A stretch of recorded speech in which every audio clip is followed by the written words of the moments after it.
All right, I will say good morning. Good morning. Let us begin. Begin by thanking our sponsors for this morning share. To thank our Talmud Torah sponsors for the month of Elul, Jerry and Sora Wolasky, for dedicating all the shiurim and drashos this month. In the zechus of refuah sheleimah for Zecharya Dov, ben Perel Shira, the Tilson and Wohl families of Eretz Yisrael, for dedicating all the shiurim and drashos this month in honor of the weddings of our children, and with best wishes for Shana Tova u'mesuka for all the members of this year. To thank Shaindy and Avraham Kelman for dedicating all the shiurim and drashos this month in memory of their beloved parents, and in the zechus of all of those who need a refuah sheleimah. To thank Selma Woolf for dedicating all the shiurim and drashos this month with immense gratitude to Hashem, and with Teffilos for health for all in the new year. Our week of learning sponsors, Hilary Jacobson-Kent, in commemoration of the yahrzeit of Milton Jacobson, Mordechai Menashe ben Dena, Zecharya Dov, we hope that in the merit of our TALMUD Torah, the neshama will have an aliyah, and the family a nechama. So with that, let us begin. Baruch Hashem, we have a lot to do today. Today's daf is Lamed. But we are picking up in Eretz Hashem on Chavtes Amud Aleph, 29b, and we are picking up 4 lines into the wide line. So just remember again, the last case we left off with, very interesting scenario about what happens if halacha l'maisa, a person has enough funds to go ahead and either fund his own learning or his child's learning. So the Gemara explained that halacha l'maisa, one is supposed to fund his child's learning. Now there was an exception to this. What's the exception to this? If the father is, I guess we'll call it, possesses greater intellectual ability than the son, or the father possesses greater learning potential than the son, in that case, the father would go ahead and fund his own learning over his son. So the Gemara gives an example of this. Rav Yaakov, Rav Acha bar Yaakov, Rav Yaakov, the son of Rav Acha bar Yaakov, so again, Rav Acha bar Yaakov sent his son, Rav Yaakov, to go ahead and learn before Abaye. Ki asa, when he came home, he saw that his son was not so sharp on his learning. In other words, we'll see this concept, or we'll say that his son didn't seem to have really like a command of the knowledge. Amrlei, ana adifa minach, tuvat de'ezel ana. So at that point, Rav Acha said to his son Rav Yaakov, you stay home and I will go and learn. Shama Abaye the kahava asi. So Abaye heard now that Rav Acha was coming to the yeshiva. So listen to this. Havahu mazik be'rabanan da Abaye. So there was a particular shade, a particular demon that inhabited the Beis Medrash of Abaye. Now this shade, this demon was so powerful. Dichi hava aili basrin afilu biyamama hava misiki. This shade, I will say, generally shadim don't start up with people during the day. This shade was so powerful, so brazen, that it started up with people even during the day. Not only that, the Gemara says it also started up with groups of people. Normally shadim stay away by day. Normally shadim don't start up with groups. This shade was so brazen that it started up with everyone. So what happened? So Abaye gave instructions to the townspeople. No one offered to host Rav Acha bar Yaakov. If no one offers to host Rav Acha bar Yaakov, he'll have no choice but to sleep in the Beis Medrash. And if he sleeps in the Beis Medrash, then hopefully again he will be able to go ahead and combat this shade. So al basahu birabanon idmi leketanina de shever shasa. So we'll say, so what happened? Sure enough, Abaye had no offers for hospitality. Therefore, he had to sleep in the Beis Medrash. And sure enough, when he came to the Beis Medrash, he encountered this shade. The shade itself had 7 heads. Called Kriya Dekara, so when he davened, every time Abaye bowed, so Nasar Chad Reshe, one head of the shade came off. So as I say, the idea is, Abaye, through his tefillah, was able to go ahead and totally decimate this shade. Now the next day, Rav Acha bar Yaakov runs into Abaye. He says, by the way, Amar Lahu, L'machar, Ilo Israchesh Nisa Sakinsin. So Rav Acha bar Yaakov says to Abaye, listen, essentially, right, the loose translation is, do me a favor, give me a heads up, right, the next time you have in mind to do something like this, because had a miracle not occurred for me, I would have really been placed in significant mortal danger. Okay, incredible story. We'll say, now by the way, interestingly enough, halacha l'maisa, remember, so in this case, so going back to the halacha, if there is a question between funding one's own Talmud Torah and one's son's Talmud Torah, so remember again, we've seen a pattern that mitzvah de gufei, right? Any mitzvah that has to do with you takes precedence over an obligation you have towards someone else. Now, the only exception to that is if a person sees that his son has incredible potential, then Einach Inami, under those circumstances, there would be an obligation to fund his son's learning over his own. Now, there's a lot of discussion in this, that Bepashtos, what this is talking about is after a father has fulfilled the formal obligation of Vishinam Tam Levanach. In other words, they'll say, so it's not the pshat, my kid's about to start yeshiva. Okay, so I'm looking at this. Should I pay my kids' tuition? Or maybe I should go ahead and spend the money on me so I could advance my learning. Well, obviously, as an adult versus a child, I'm going to have greater success. So that's not what I'm talking about. It's talking about really after a father has funded his child's formal education. And then there's a question between supporting a child in learning versus my own learning. That's when one's own learning will take precedence over the child's learning. Unless, of course, the child exhibits potential, in which case the father would fund that learning as well. Incredible. Let's go back there. Limo Torah Valisa Isha. We'll say what happens, what's the proper order in terms of learning and getting married. Right? So the person is of age, so should I get married first or should I learn Torah first? So the Gemara says, Yilmo Torah v'achak yisa isha. Person should go ahead and learn Torah, and then afterwards go ahead and get married. Learn Torah first and get married. Now we'll say, now what's the logic behind that? The logic is relatively simple. Marriage comes with awesome responsibility. So as such, again, the idea is better to learn Torah before one gets married. This way one learns Torah without the yoke of parnasa, without the yoke of responsibility upon them. Then get married. But if a man cannot live without a woman, Nabal said what that's referring to is, but if a person's mind is preoccupied with desirous thoughts, and he has no permissible outlet for those thoughts, and therefore, again, he's going to be preoccupied with those desires, then better to get married first. Then better to get married first. That way, again, a man has a home, a man has a wife, a man has a permissible outlet for natural and normal desires. So get married first and then go ahead and learn afterwards. I'm Rabbi Shmuel. Halacha, no se ishvach yom Torah. So Rabbi Shmuel says in Shmuel, the halacha is get married first and then learn. Get married first. Now what you see also like embedded in this is Chazal's feeling of get married young. Get married young. That's what you're trying to push for over here. Get married young, get yourself settled, and then go ahead and be able to learn. Rabbi Yochanan understand, once you get married, you have to support a wife. Right? You get married, you have the obligation to support a household. So how is a person going to be able to devote themselves to learning? Literally, again, we'll say, means like the grinding stone is around your neck. The yoke of parnasa is on you, and you're going to be able to learn. The lo pligi halan v'halur. Well, the Gemara says they're not really arguing, reflecting two different communities. So we'll say, interestingly enough, one was talking about Bavel, one was talking about Eretz Yisrael. In Bavel, it was very common for men, after they got married, to go to Eretz Yisrael to learn. So therefore, we'll say in Bavel, a man can get married, have the yishuv hadas, have the inner peace of knowing he has a wife, he has a home, and then he goes off to learn. So because he's going off to learn, he's not saddled with the day-to-day responsibilities of running the household. And that's why, again, so in Bavel, you can get married first and then go learn. In Eretz Yisrael, where often learning was happening right there, if a person were to get married and then go ahead and learn, so once they get married, because they'd be living at home, they'd be saddled with the responsibilities of running a household, and therefore, again, that would distract ultimately from learning. So let's say, so it's just interesting. So you begin to see just these different models, these different lifestyle models of, should a person get married first and then learn? Should a person learn and then get married? Again, different practices, Bavel and Eretz Yisrael. So let's go weiter. Mishtabech le Rav Chisda, Rav Huna b'di Rav Hamnuna. So we'll say, so Rav Chisda was praising Rav Hamnuna to Rav Huna, the Adam Gadol, that Rav Hamnuna was a great man. So Rav Huna says, okay, when this guy Rav Hamnuna comes along, bring him to meet me. I'd like to meet him.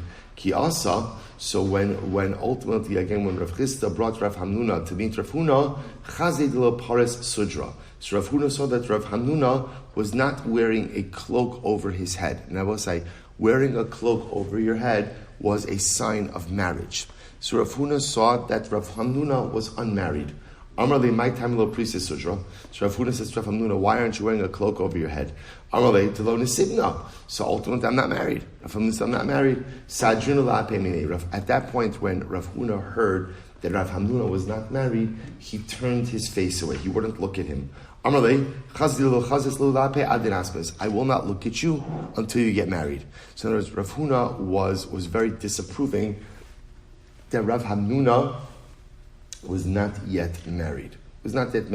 He felt that for a person to not be married by a certain age was an unhealthy thing, and therefore again his Torah would be impacted by that, and therefore he refused to look at him. Interesting. So the Gemara says, Rav Huna l'tamei. Rav Huna goes reason the Amar ben esim shana lo nasa isha chayama ba'avera. Wow. Let's say so. Rav Huna is of the opinion that if you reach the age of 20 years old and you are not married, all of your days are lived in sin. This is talking to a man. If you reach the age of 20 and you are not married, all of your days are lived in sin. Ba'avera, really? At the age of 20, ba'avera, if I'm not married by 20, I'm living in sin? I don't know, it's a pretty strong statement. So Ela'ima kol yama behir avera. All of your days are spent with desirous or lustful thoughts. Here avera, thoughts of avera. I would say, what Rav Huna was focusing on over here is, there's a reality, right? There's a reality that people have natural desires and natural wants. Healthy desires and healthy wants. So at the end of the day, Kadosh Baruch Hu programmed us this way. So Rav Huna was a big proponent of getting married young. This way, again, a person has a healthy and productive outlet for these desires and these wants, and that allows a person not to be preoccupied with these things and to be able to be successful in other areas of life. If a person doesn't have that permissible relationship outlet, so a person becomes consumed by these things, and that becomes their focus to the exclusion of everything else. Incredible. So Amar Rava v'cheitan Rabbi Shmuel ad chav shana yoshev echad l'shbarach u'mitzav li'adam masa yisei isha. This is incredible. So Rava says, Rabbi Shmuel says, until the age of 20, until a person reaches the age of 20, Kadosh Baruch Hu waits patiently. When is a person going to get married? If a man reaches the age of 20, he's really referring to men over here, right? A man reaches the age of 20 and he has not gotten married. Amar tepach atzmos. Kadosh Baruch Hu says, let his bones swell up. I will say, so in other words, the idea being that Kadosh Baruch Hu is displeased at someone who is unmarried still at the age of 20. I will say, I just want to point out also, sometimes like we read these Gemaras and we're like, but what if you didn't find the right person? So understand that the concept of marriage in Gemara is obviously very different. Well, you didn't find the right person. I understand. You're a man, she's a woman. Like what's like, right? That's a perfect shidduch. That's right. It's fantastic. But I just want to point out, just like our concept of marriage, right? In other words, our construct of marriage, the concept of love, right? In other words, these are all modern day concepts. Remember, marriage was a very utilitarian union. Of course, was there love in marriage? Of course there was love in marriage. But unlike us, who I think sometimes a little bit foolishly look for love before marriage, Chazal understood that love is a result of marriage. In any event, that's what I'm saying. That's why the Gemara makes it sound like so simple. Like, I don't understand. How can you be 20 and unmarried? So we think about this like, how can you meet the right person? Again, Chazal Gemara didn't have those same type of issues in their concept of marriage. There might be something to be learned from this. Okay, different discussion. I'm Rav Chisda. So listen to this also. Rav Chisda said, "Hi da'adifna mechavrai." I'm better than my friends. Why? Dena simna b'shisar. I was married by 16. V'haven simna ba'arbesar. And had I been married by 14, top of lamed, hava amina l'satan gira be'enach. I could have put an arrow in the Satan's eye. Okay? So I'll say, so once again, so pointing out over here, Rav Chisda pointing out that marriage afforded him a certain level of life stability that allowed him to focus on his learning, that allowed him to focus on his spirituality. He had a wife, he had a home. Ultimately, again, he wasn't distracted by other things. Had I been married by 14, I would have been even stronger. Okay? Amali Rav Nasan Bar Ami, Adidach, what's he listening to this? Now switching gears a little bit of parenting advice. So Rabbi said to Rav Nasan Bar Ami, Adiyadach al tzavari dibreich. So while your hand is still on the neck of your child, I will say that expression is, make sure to educate your child and to impart important life lessons while you still have control over your child. Take a look at Rashi. And that's the expression, Ad yodech al tzavarei b'nech, while your hand is on the neck of your child. Again, it's just meant as a control. Rashi says, Ba'od yadcha tekifa al banecha, al bincha, kodim shiyagdil, v'lo yikabel tochachta hesir isha. So Rashi says over here, it's a reference ultimately to marrying him off. But we're going to see the next Rashi talks about lav dafka marrying him off. It's talking about a parental obligation to impart important life lessons upon a child before the child goes off into the world. So while you still have an ability to influence your child, utilize that influence. So the Gemara says, so what age does a father have influence upon his child? This is fascinating. Mishisar viad esrim v'tarti, between the ages of 16 and 22. V'amrilei, mitim nisari ad esrim v'arba. Others say, no, from 18 until 24. I will say, just to translate that like into modern day ages, it's about between the ages of 4 and 9, right? That's the window, right? That's the window. We have to, it was a joke. The idea being, I will say, that these ages, again, one of the hardest things today, I will say, in contemporary parenting is, parents think that their obligation is to be their child's best friend, right? I don't want to alienate my kid. I want to be their friend. Your job is not to be your child's friend. And sometimes parents do go ahead and upset their children by the things that they have to say to their kids. But if a parent doesn't give proper hadracha to a child, if a parent doesn't say, this is right, this is wrong, you can't do this, you can't do that, even if the child gets upset, who's going to do that for the kid? So the Gemara is saying, make sure that during that window, and it is unfortunately in this society a diminishing window, when a parent has influence over a child, use it. Use it. Set boundaries. There is right, there is wrong. Don't let kids do whatever they want. Don't let them act in chutzpahdik ways. Don't teach them the concept of midos tovos, the concept of respect for authority, the concept of respecting adults. If you don't exercise parental influence in the window, then at the end of the day, children grow up without such fundamental building blocks of chinuch. The Gemara says, Kitanoi, educate a child according to his way. So we'll say here, the machlokes is linar. See, Shlomo Melech says in Mishlei, chanoch linar. It doesn't say chanoch liyeled, chanoch linar. What's a nar? A nar is a young man.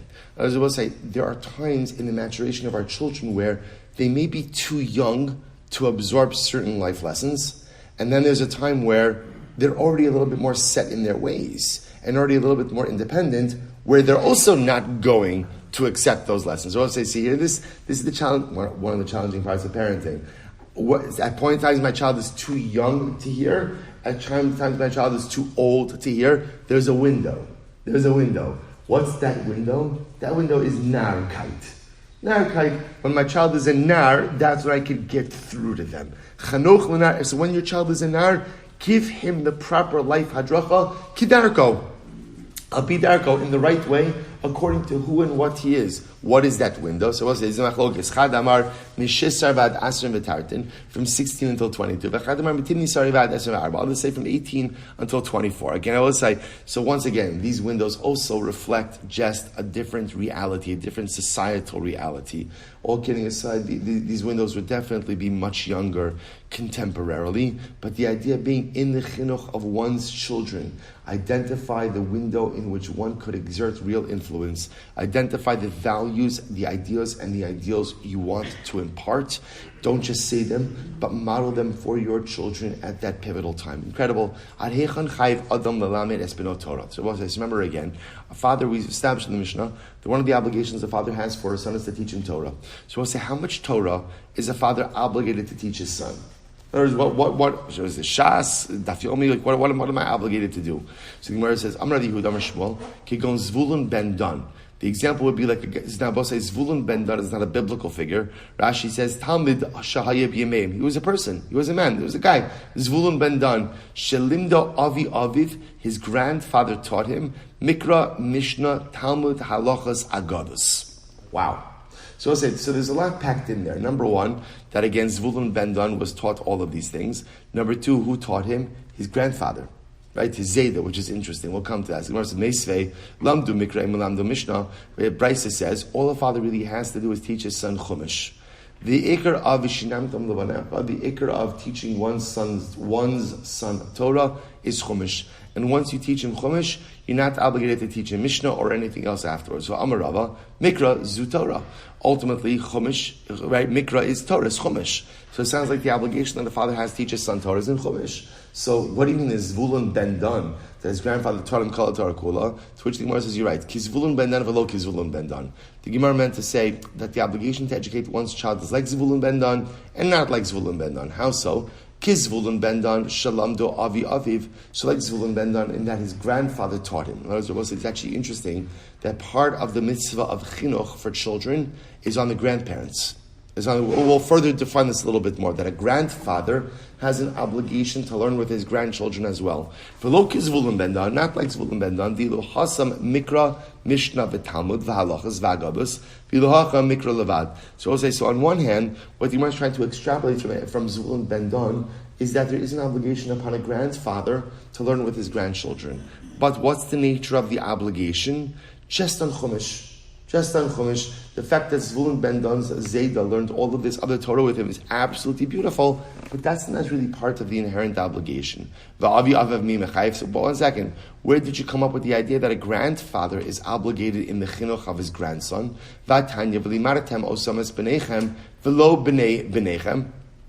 But the pasuk says, you shall teach your children. That sounds like your children, not your grandchildren. So we'll say, so what does it mean when it says, you shall make known to your sons and to your grandsons? So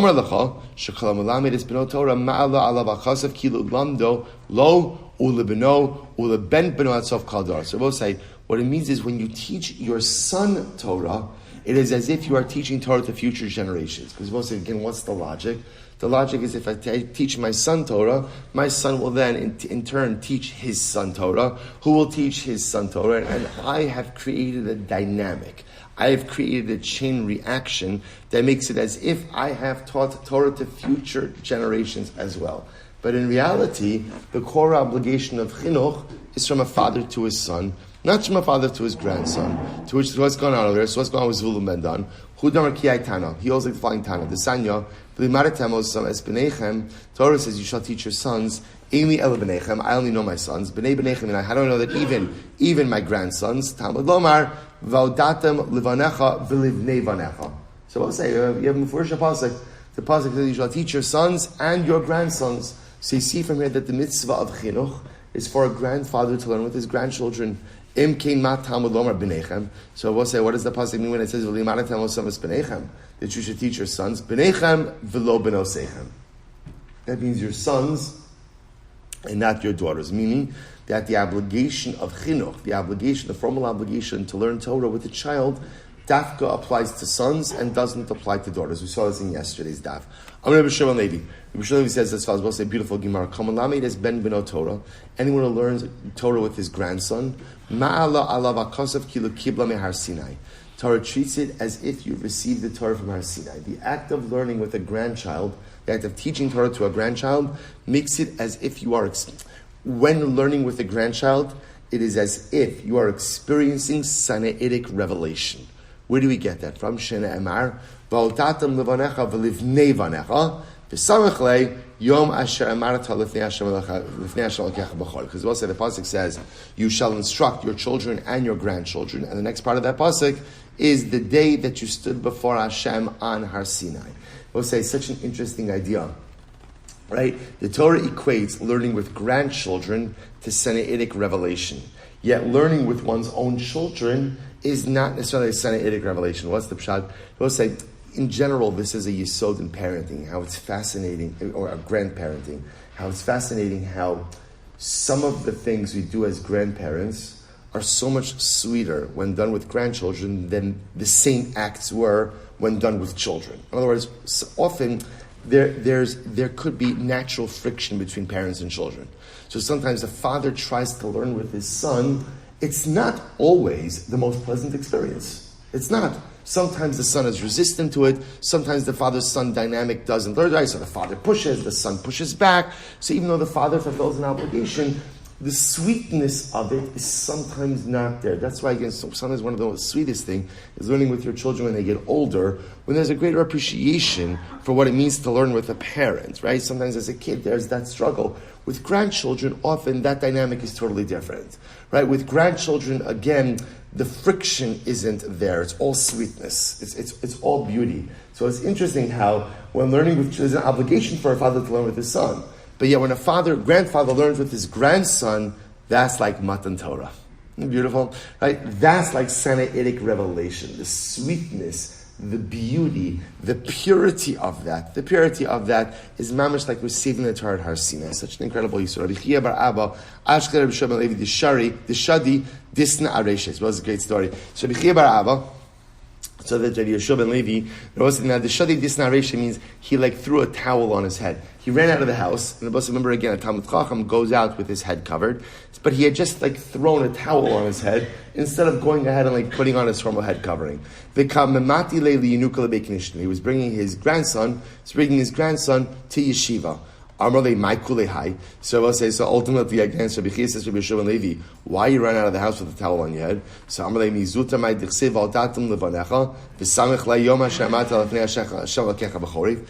Levi says, is it a simple thing that it says that teaching your grandchild Torah or enabling your grandchild to teach Torah is like receiving the Torah from Har Sinai? But I as well say, so Rabbi Shmuel Levi said, I had to get my grandson to yeshiva.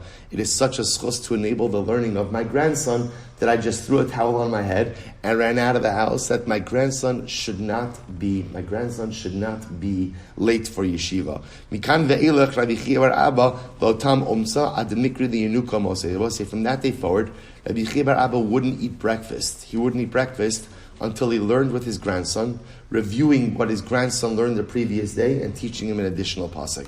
So beautiful, I will say. Rabbi Barafuna lo time umsa ad maisi li'yenuka le'bei midrash. Similarly, again, Rabbi Barafuna would not eat breakfast until ultimately, again, he brought his grandson to the base medrash. I will say, so again, you see this powerful yesod of how there's a mitzvah to learn with one's children. That's vishnamtam levanecha, to teach my son. But yet, to teach my grandson or to enable my grandson's learning, that's like Sinaitic revelation. I will say you should just know also on a deeper level, why is teaching a grandchild, learning a grandchild like Sinaitic revelation? Because remember again, whole yisod of Har Sinai is Mesora. Right? Moshe kibel Torah misinai, Masra Yoshua, Yoshua lezakenim. The whole idea is that our concept of Mesora, of the transmission of Torah, begins with Har Sinai. Let's say when a grandfather is zocha to give Torah to a grandchild, that's Mesora, right? That is the transmission of Torah itself. That is like Har Sinai. Such a fascinating idea. So learning with your own child, that's ultimately, again, an obligation. Beautiful, but an obligation. Learning with your grandchild, that's like Har Sinai. Incredible. So Amar Safra, we'll say first of all, Amar Safra Mishum Rabbi Shimon Chananya. What's the meaning of the pasuk? Vishnamtam levanecha. Al tikri vishinamtam ella vishilashtam.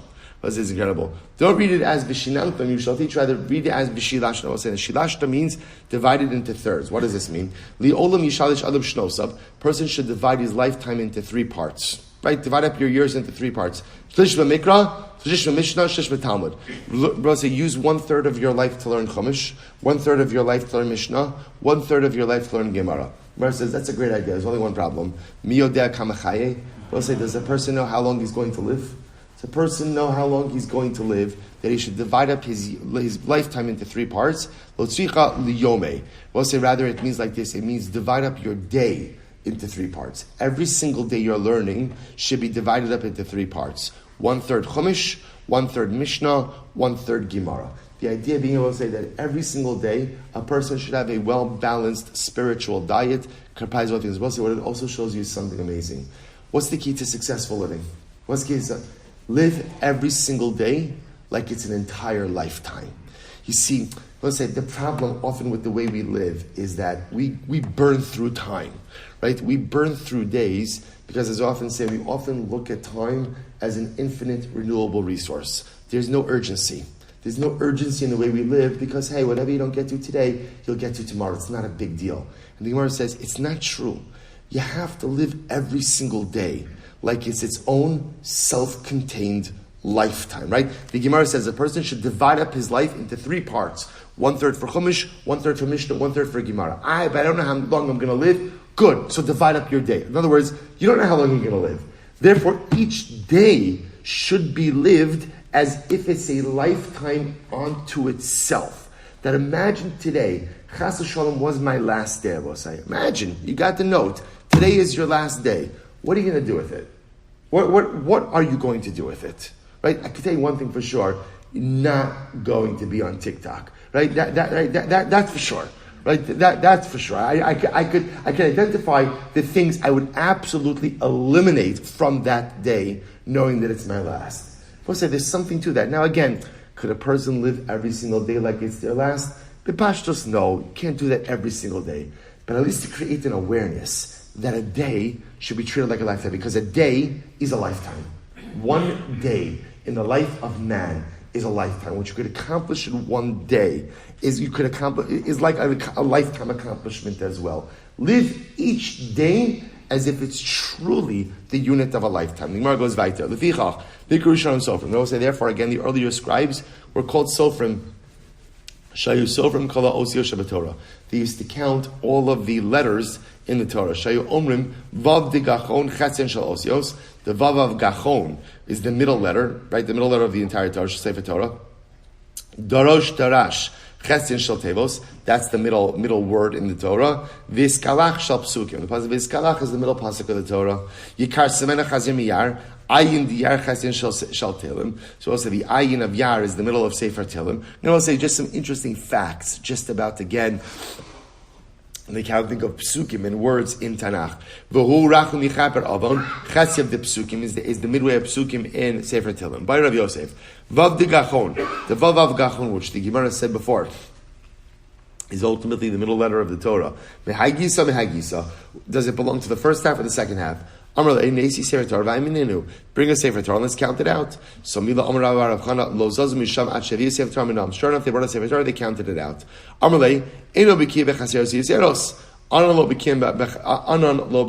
say, so this is actually an interesting idea. We know that in the Torah Kedosha there are what we call chaseros and yiseros.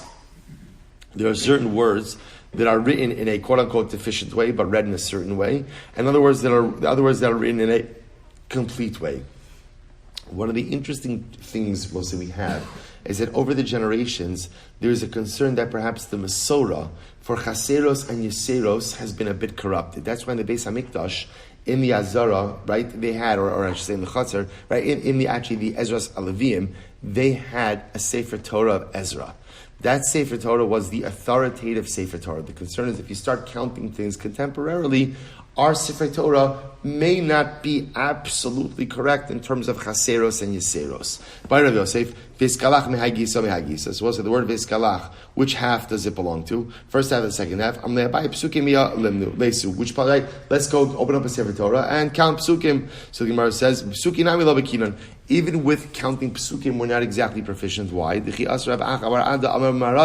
lahaikra litlasa psuke. Moshe hine anochi ba'elecha ba'av ha'ana. So it's like, for example, in Eretz Yisrael, they took this pasuk that we have in our Sefer Torah, that we have in our Masorah as one pasuk, and they broke it up into 3. So you see, even with the numbering of psukim, we're not necessarily totally proficient. Tarabanan chameshes alafim ushmona meos ushmonim ushmona psukim havu.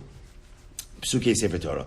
Both said there are 5,888 psukim in the entire Torah. Yes, I love Tilim, Shmona. Tilim has 8 more than that. Right? Chasimeno Divrei Yom Shmona, and Divrei Yom has 8 less. Tanrabanan. We'll say so that's all part of the Sofrim dynamic. We'll say incredible Gemara. Tanrabanan. Vishinamtam. When it says Vishinamtam Levanach, you shall teach your sons. What does that mean? Now, both say the word Vishinamtam is also an interesting word. There's so many different words one could learn. Right? Velimaratam. Right, teach your children. Why vishinamtam? Shiyu divrei Torah mechudadim beficha. Both say it teaches us not only for the child, but really also for the teacher. Words of Torah should be sharp in my mouth. Both say it's a contraction of vishinun tam. Vishinun means when you learn, your learning should be complete. What does it mean that your learning should be complete? That a person should be clear on the details of his learning. Shiyu divrei Torah mechudadim beficha. The words of Torah should be sharp in your mouth. You should have clarity on your learning. Shem yishal lecha adam davar. If somebody asks you a question, al tegam game. V'domar lo. Don't stammer. Don't stammer and try to figure out the answer. Rather, ela amar lo miyad. Be decisive and be clear in your ability to answer. Shina amar, as the pasuk of the Moshe Amud Beis, amar lechachma achosiat. Tell wisdom, you are my sister. They will say, now what's the pshat? So Rashi points out here something very interesting. Just like he will say, if you ask a person, are you allowed to marry your sister? So he will say, well, I saw that there's a machlokas, I once read. No. Just like a person has clarity about the halacha of marrying their sister, right? So too, again, one should have clarity in all areas of Torah that they learn. I will say, now again, this is an interesting idea, such an interesting idea to learn in the midst of Daf Yomi, right? As we're flying through a page of Gemara. Right? So I'll say that a person should have clarity on what it is that when you learn, it's not enough just to observe, a person should have clarity. So I'll say, how do I reconcile this with the breakneck speed at which we often learn in Gemara? So we'll say, perhaps what we reconcile it is, at least have clarity on something. Right? Have clarity on something. If you can't have clarity on everything, have clarity on something. We often say, the goal with Daf Yomi, I will say, is you have to emerge with the daf, from the daf, with something clear you are holding on to. Whether it's a dvar halacha, whether it's a dvar hashkafa, whether it's an interesting shackle of atarya, an interesting concept, a person has to emerge from every single daf with clarity on something. Just because I can't have clarity on everything doesn't mean that I'm freed from having clarity on nothing. Right? So therefore, make sure you walk away from a daf of Gemara. I know this. Whatever the this is, the halacha, the hashkafa, I know it absolutely clear. The Gemara goes weiter. It's a beautiful idea when it comes to Torah. Literally, again, tie it on your fingers, write it on the walls of your heart. The idea being, let Torah be something that is bound to you.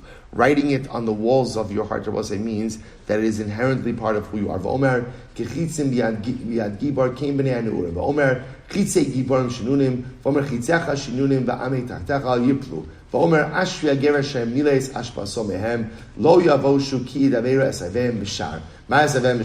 So again, all these are different psukim highlighting this same idea, right? That Torah should be like arrows in your quiver, right? That just like, again, the warrior has all the necessary arrows in his quiver, have your Torah in your quiver as well. What does it mean when it says, as Oivim b'shar, that ultimately, again, they will speak to the enemy by the gate? I don't know if you hear about a beautiful Gemara. Ha'av ubno Rav v'talmido she'oskim b'Torah b'shar echad nasim oivim zeh ve'enam zazim misham ad shenasu oivim zeh.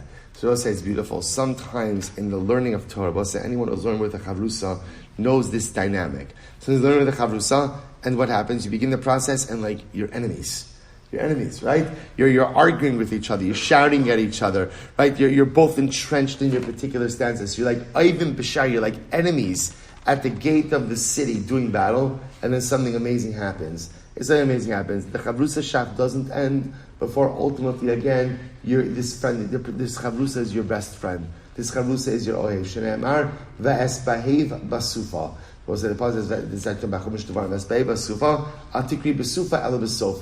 Ultimately, again, at vahev, you will come to love basofa. At the end of the process of learning. We'll say, it also tells you it's not only a dynamic in the learning of Torah, we'll say, what it also represents is how do Jews find common ground, right? And how do Jews ultimately, again, how are we able to resolve machlokas? How are we able to come together despite just being so different? We'll say that is the power of Torah. The power of Torah is supposed to be a great unifier. Even if the observance of that Torah is different, right, differs through different people, but l'mais, again, Torah is a dynamic, unites people. If we could identify similar ideals, if we could identify similar beliefs, if we can be rooted in the same system of Torah, that is able to go ahead and turn enemies into the best of friends. Tan Rabbanon, v'samtam, what does I say? The pasuk says v'samtam. Let's the pasuk over here. So we have the samtam as divrei eila alavavchem, right? Again by Kriya Shema. You shall place these words on your heart. Samtam. So we'll say v'samtam. V'samtam we'll say is a contraction. Samtam. Sam is a potion, right? Is a potion or an ointment. Tam means complete. It affects complete healing. Nimshila Torah kisam chayim. We'll say Torah is like a medicine. It's like a medicine, right? A medicinal ointment. Mashallah Adam shehikas bino maka gidol. We'll say it could be compared to a man who hit his son. Okay, again, not recommended, but again, he injures his son. He injures his son with a significant injury. V'niach lo retia amakaso. He places a bandage with ointment on the wound. V'amar and the father says to his son, B'ni, calls man sharatia zo makasecha. As long as the bandage is on your injury, echol mashanascha. Eat whatever you want. V'shasei mashanascha. Drink whatever you want. Urechetz bein bechamen bein betzonim. And wash in warm water, cold water. Ve'natam misyari. And you don't have to be afraid of anything. Ve'im atama abira. But if you remove the bandage, harehi ma'ala numi. Ultimately, again, it's going to go ahead and spring up boils. So we'll say, so what's the name? So the mashal is, just like if a person is injured, they put a bandage on their wound, and the bandage takes care of the injury. And you could, as long as the wound is bandaged, you can pretty much do whatever you want. You'll be fine. Let's listen to this. So to HaKadosh Baruch Hu says to Klal Yisrael, Baras Yitzhara Baras Ila Torah Tavlin. I've created the Zechariah, but I've also created Torah as an antidote. If you learn Torah, you will not be handed over to the Zechariah. Shene'emar halom teitiv seis. But if you don't learn Torah, atem nimsarem biyado. Ultimately, again, you'll be handed over to the hands of the Zechariah. Shene'emar lepesach chatas rovetz. So we'll say, is that not absolutely incredible? So we'll say, so Torah, it's such a beautiful imagery. Torah, we'll say, is like that ointment, is like that medicinal ointment. That if you have it, it protects you from so many other negative incidents. We'll say, we often think when we learn that what we're doing is we're broadening our knowledge base and fulfilling a mitzvah, all true things. But in addition to all that, we'll say what I'm doing is I am putting the bandage with the ointment over myself. Torah protects me in a way that nothing else can protect me. And when you have that protection, you're able to stave off so many other influences. So I also have to stop over here for today. We'll pick up in Eretz Hashem with this sugya tomorrow, more about the power of Torah, the protective power of Torah. We'll say, to be continued, Shkoyach.